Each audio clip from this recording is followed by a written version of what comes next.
Toujours un bonheur de revisiter des gens qui déjà avaient un succès il y a quelques années et qui ont un succès encore plus colossal, comme c'est le cas pour notre amie Sandrine chez Écolo-Ferme. On est sur la rive sud de Montréal, à Chambly. Bonjour Sandrine. Bonjour. On ne change pas. On s'est reconnus tout de suite. Absolument. Hey, je la connais. Sandrine qui fait dans un domaine bien particulier une idée qui a surgi il y a quand même quelques années, on va le dire. On va expliquer ce que fait Écolo-Ferme pour ceux qui n'étaient pas à l'écoute en 2019 ou à peu près. Écolo-Ferme, en fait, est une entreprise manufacturière de la région de Chambly et on est spécialisé dans l'éco-design et la fabrication de produits d'emballage pour les médicaments de prescription en pharmacie. Bien. Donc, notre objectif, c'est vraiment d'amener des solutions qui soient plus éco-responsables, qui réduisent l'empreinte environnementale des pharmaciens qui vont servir les prescriptions aux patients partout à travers le Canada. C'est un peu ironique, mais quand on parle de gaspillage de déchets, d'usage unique, le secteur est en tête de liste. Hein? C'est le deuxième secteur le plus générateur de déchets d'emballage. Donc, après l'alimentation et la restauration rapide qu'on met dans le même lot. Oui, souvent dans le même lot. Hein? Oui, l'usage unique, c'est les pharmacies, avec les bouteilles de shampoing, l'emballage de cosmétiques et l'emballage de médicaments. Mais chez vous, on peut se vanter d'être pionnier au Canada. Et ça, c'est pas rien. Raconte-nous cette belle ascension. En fait, en 12 ans maintenant que l'entreprise existe, on a lancé différentes gammes de produits, de la fiole de médicaments jusqu'au pilulier pour la distribution de médicaments dans les centres de personnes âgées. Et puis, on est les plus gros manufacturiers de ce genre d'emballage-là au Canada maintenant. On a plus de 5000 pharmacies au pays qui utilisent nos produits. Il y a 11 000 pharmacies au Canada, donc on a une belle part. C'est un marché intéressant et une belle partie de tous ces gens-là qui est concernée par ce qui se fait On ici. voit un bel engagement, en tout cas, du domaine de la pharmacie à vraiment vouloir réduire son empreinte environnementale. Puis choisir nos produits, ça a été les premières étapes qu'on voit d'un changement de mentalité dans le marché. C'est très intéressant. On parle souvent de pénurie de main-d'œuvre. On ne dit pas qu'il y a des solutions partout. Mais toi, tu as trouvé la solution dès le départ en disant il faut que nos gens soient valorisés.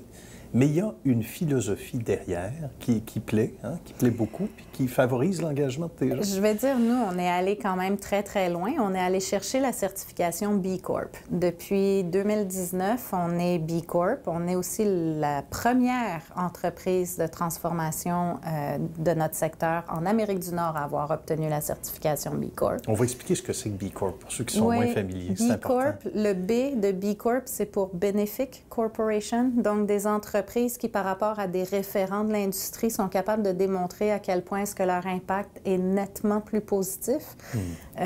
Les géants de B Corp, c'est Patagonia, c'est des entreprises qui ont véritablement transformé leur milieu, leur marché. Ça évalue la gouvernance, la qualité du travail, la qualité des conditions, ça évalue l'impact dans la communauté, sur la société. Évidemment, il faut aussi démontrer qu'on est financièrement viable, qu'il y a une certaine pérennité dans ce projet d'entreprise-là. Oui, j'imagine. Et évidemment, l'empreinte environnementale. Donc, c'est un gros morceau de la certification B Corp, c'est d'être capable de démontrer les bénéfices environnementaux de notre procédé. Qu'est-ce qui a le plus évolué ces dernières années? Est-ce que tu dirais que c'est l'écoute au niveau de la pharmaceutique de plus en plus? Est-ce que parce qu'on sent qu'il y a une progression, puis il y a un boom qui nous ramène. Je me souviens qu'en 2019, tu étais déjà en pleine ascension, mais là, c'est spectaculaire depuis quelques années. Qu'est-ce qui fait la différence, surtout?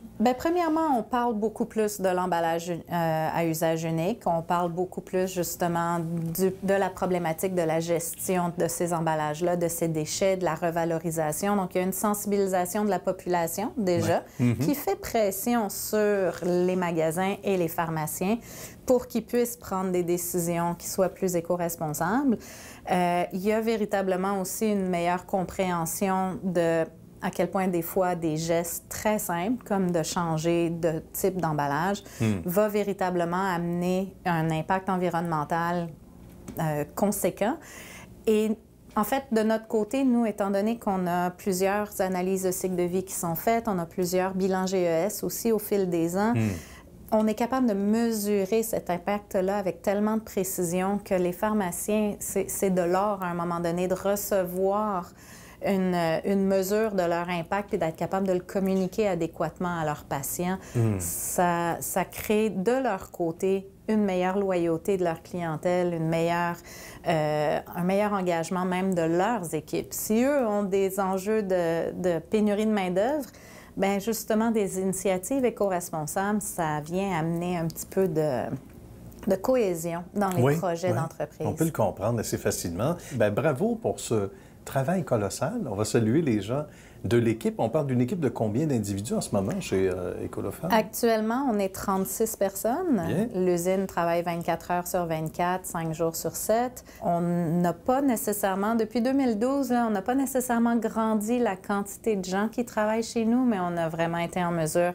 d'optimiser ce qu'on avait. Faire plus avec moins, c'est un petit peu une partie du développement durable. On le comprend. Donc, c'est comme ça qu'on s'est structuré et on est très heureux là, d'avoir cette équipe-là pour sortir 60 millions de pilules de Hey, c'est énorme! 60 millions par année. de fioles par année. Ça, c'est seulement ici, non? Oui, exactement. C'est un bon début.